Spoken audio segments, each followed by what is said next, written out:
Islamic corporation youth forum के नाम Erdogan ने एक बड़ा पैगाम दिया है और सभी युवाओं को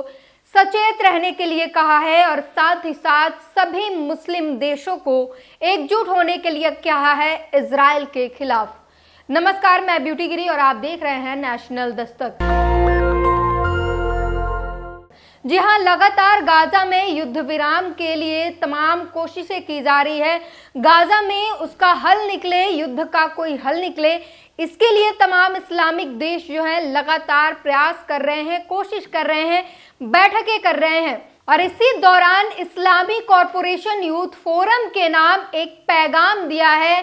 तुर्की के राष्ट्रपति सदर एर्दोगन ने कहा है कि सभी युवाओं को, सभी मुस्लिम युवाओं को, चाहे वो अलग अलग देशों में क्यों ना रह रहे हो, अलग अलग देशों में काम कर रहे हो, उन तमाम युवाओं को और मुसलमानों को एकजुट होने के लिए कहा है। साथ ही उन्होंने ये भी कहा कि सतर्क भी रहें, अपने भाइयों को लेकर, फिलिस्तीनियों को लेकर सतर्क रहें। इसके साथ उन्होंने ये भी कहा, याद दिलाया उन सभी को कि देखते ही देखते इजरायलियों ने हमारे भाइयों को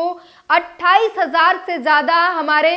लोगों को मार डाला, जिसमें बच्चे और महिलाओं की संख्या ज्यादा है और 67,000 से ज्यादा लोग इस वक्त घायल अवस्था में हैं, जिनका इलाज करना बेहद जरूरी है और उसमें भी सहायता सामग्री नहीं पहुंचने देना। इजराइल के घिनौनी हरकत के कारण लगातार मौत के आंकड़े जो है वो बढ़ रहे हैं। इसको लेकर तमाम लोगों को एर्दोगन ने सचेत किया और साथ ही ये भी कहा कि हर संभव वो हमास के साथ खड़े हैं, फिलिस्तीन के नागरिकों के साथ खड़े हैं। वो लगातार उन्होंने अपने बयान में कहा कि वो अपने भाइयों के यानी फिलिस्तीन के नागरिकों के लिए कहा कि हम अपने भाइयों के दर्द में हम उनके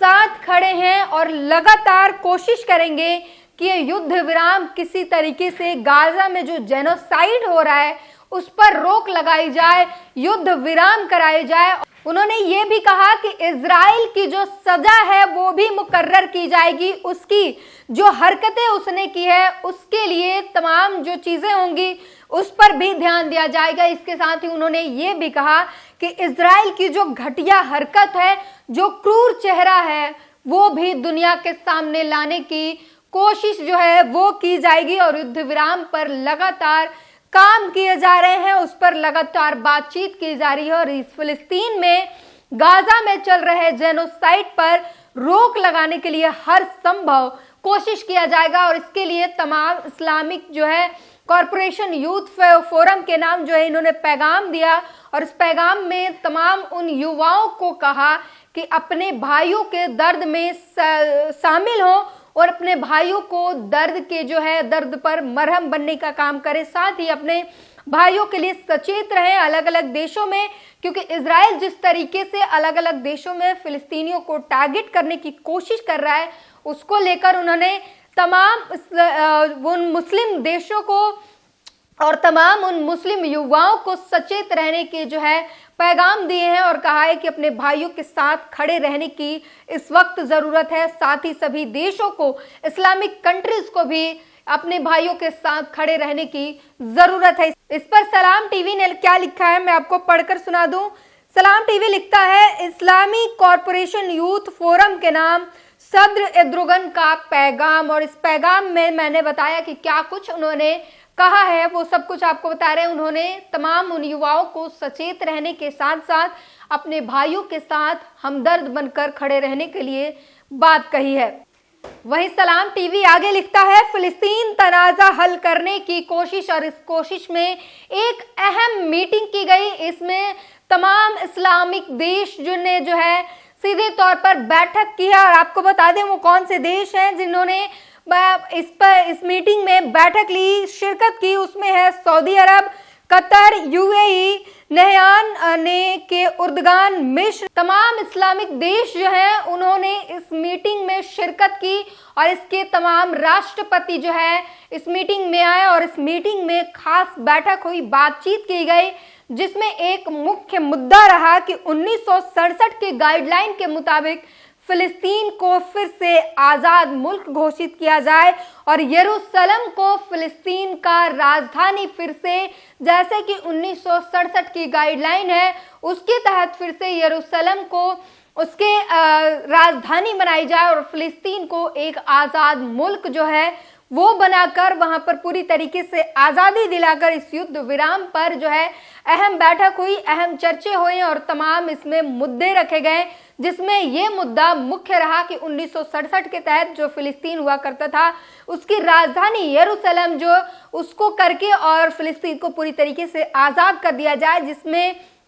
इजराइल का कोई भी हस्तक्षेप ना रहे, वो किसी तरीके की टीका टिप्पणी या रोका टोकी ना कर सके, इस फिलिस्तीन जो है पूरी तरीके से स्वतंत्र हो। और आपको याद होगा अमेरिका ने जब सऊदी अरब से पॉलिटिकल रिलेशनशिप के लिए सऊदी अरब के पास गया था, इजराइल के साथ राजनीतिक संबंध की जो स्थापित करने के लिए अमेरिका गया था, उस वक्त सऊदी अरब ने साफ इनकार कर दिया था और उसने शर्त रखी थी कि फिलिस्तीन पहले एक आजाद मुल्क होगा, उसमें इजराइल की कोई रोक टोक नहीं होगी। अगर ये आपको शर्त मंजूर है तो हम इजराइल के साथ किसी भी तरीके का संबंध स्थापित करेंगे, वरना इस पर कोई बातचीत नहीं होगी। जिसके बाद अमेरिका को अपने इस कदम को ठंडे बस्ते में डालना पड़ा और इस संबंध को लेकर जो है निराशाजनक रास्तों के साथ, निराशा के साथ अमेरिका को वापस होना पड़ा। वहीं अगर बात करें युद्ध विराम की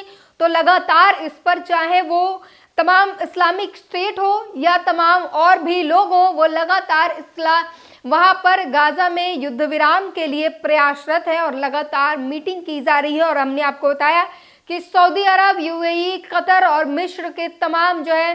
प्रतिनिधि आए और शिरकत की उन्होंने और मीटिंग की, जिसमें फिलिस्तीन को आजाद मुल्क बनाने के साथ युद्ध विराम पर अहम बैठक हुई, अहम चर्चा हुई है। अब इजराइल की बर्बरता पर सोशल मीडिया पर कुछ जानकार लोग क्या लिख रहे हैं वो आपको पढ़कर सुना देते हैं। अशोक कुमार पांडे ने लिखा है, हिटलर का इतिहास मैंने पढ़ा था और नाजी शब्द मेरे जीवन में हमेशा एक अमानवीय शब्द की तरह रहेगा, लेकिन अपने समय में जियोनिस्ट इजराइल के कारनामे देख रहा हूं और उसे हिटलर से कहीं अधिक घृणित और क्रूर पाता हूं।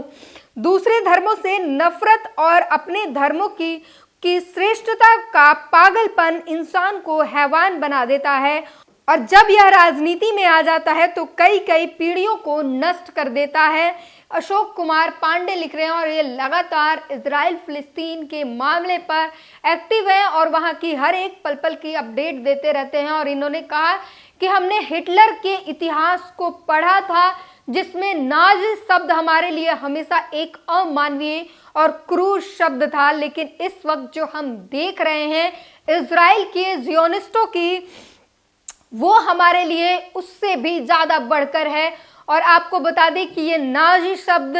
एर्दोगन ने भी इस्तेमाल किया और उन्होंने कहा कि इजराइलियों ने नाजियों को भी पीछे छोड़ दिया। इन्होंने जिस तरीके से फिलिस्तीन में बर्बरता दिखाई है, इन्होंने नाजियों को भी पीछे छोड़ते हुए इजराइल के लोग इतने, इजराइल के सैनिक और इजराइल के प्रधानमंत्री इतने क्रूर हैं कि इन्होंने जियोनियों को, नाजियों को भी पीछे छोड़ते हुए नजर आए हैं और उन्होंने अपने लोगों को भाइयों के साथ यानी फिलिस्तीनियों के साथ खड़े होने के लिए अपील की है, पैगाम दिया है और तमाम उन यूथ को, उन युवाओं को सतर्क और सूझबूझ के साथ काम लेने के लिए कहा है जो अलग अलग देशों में हैं और जिन्हें फिलिस्तीन के नागरिकों को जो इजराइल टारगेट कर रहा है उस पर नजर बनाए रखने के लिए कहा है और साथ ही कहा है कि अपने भाइयों के साथ इस दर्द में मरहम की तरह खड़े रहें। इस पूरी बातचीत पर अपनी प्रतिक्रिया जरूर दीजिए।